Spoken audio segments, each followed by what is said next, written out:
Today we're going to take a quick look at what I call counter keyboard exercises, focusing on the elbow, wrist, hand, and fingers.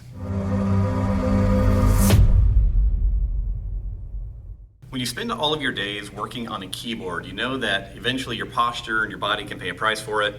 Obviously, there's this huge movement around the world right now to get rid of desks, get people standing and all this kind of stuff, which is great. But I want to give you a few little exercises that you can incorporate into your daily routine.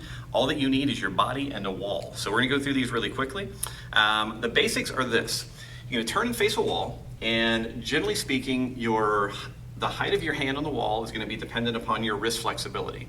But we're going to be starting off with elbow circles. So for me, I'm going to place my hand on the wall, take my other hand, and I'm going to cover it or grip it.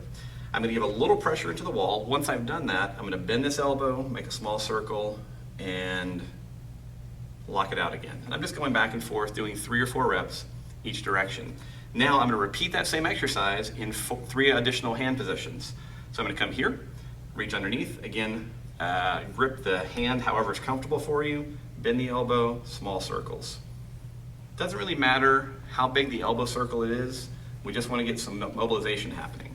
Then we're going to point the fingers down. Normally when you go into this position, the stretch is going to be a little bit more intense, the movement's going to be a little bit more weird, so you may find that you have to reposition your hand on the wall. So fingers going to be down, again grip, bend, small circle. The big thing here that you're trying to achieve is you're always trying to relock that elbow. All right, now be careful of over raising the shoulder as well. Finally, point the fingers inside and repeat. Okay, same thing. Now after 3 or 4 reps of each of these, as you start to figure out the movement, you can put more pressure into your hand. You can try and keep the palm of your hand more in contact with the wall. That will increase the requirements on your elbow and your wrist. All right, now that we've done that, we want to go into some wrist and finger work. This is actually really simple, but what you're going to do is you're going to start with your fingers here. You're going to curl them, gently put some pressure into them, and fold all the way up. And then you're going to reverse that and fold all the way down. All right, so we're gripping the wall, rolling our fingers up, and eventually, in this position, we're trying to get to the point that we can touch the back of our hand to the wall. You may have to, again, adjust the position of your hand on the wall. Once you've done it in that position, you then want to go in this direction. Again, it's a slightly different feel, slightly different mobilization. And then you can try it here. And what you'll find is that each of these different hand positions increases the intensity of the stretch or the mobilization in different parts of the wrist. Finally, we can come to this position and repeat. Usually 4 to 5 reps of each of these, and you're pretty good.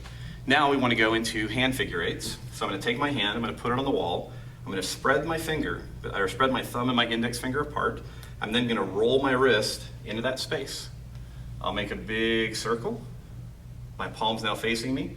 I'll roll across a little finger. So spread, put the wrist into that space, roll all the way around, roll over the little finger. All right, so that is one direction of a hand figure eight. Now that we've worked on our hand figure eight through the thumb side, we also want to repeat it on the pinky side. So we're just going to reverse the motion. We're going to take our wrist, we're going to move it to the outside of the pinky, roll all the way around, and in this position, I'm going to spread the thumb and the index finger again and roll down through there. So I'll roll out, come all the way around, spread, and come in contact with the wall again. So our 2 versions, thumb side and pinky side. Okay, now finally we have our fingers. What I like to do for the fingers is pretty simple. I'm going to get in this position, I'm going to grip it, I'm going to pull it out. Now this finger and this finger are going to work cooperatively to do 5 to 10 circles in each direction. Now this feels pretty simple until you get down here. Once you get into this more stretched position, you'll really feel this mobilization all the way through the hand, through the joints, and also through the tendons and ligaments.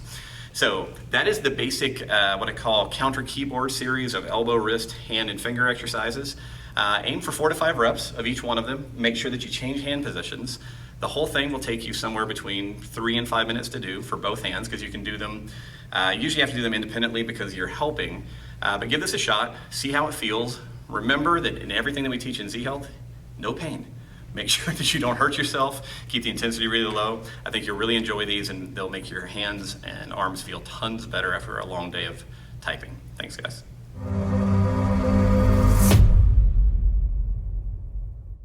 All right, rolling. Wait. You can call cut when you're done, so I know you can come out. We're on hold for Matt. Just waiting on Matt. Waiting on Matt. Ready? Rolling for a long shot. Oh, door. Hold on. Door. Doors, windows, Teet, teet, small teet. explosions. Teet, teet, teet.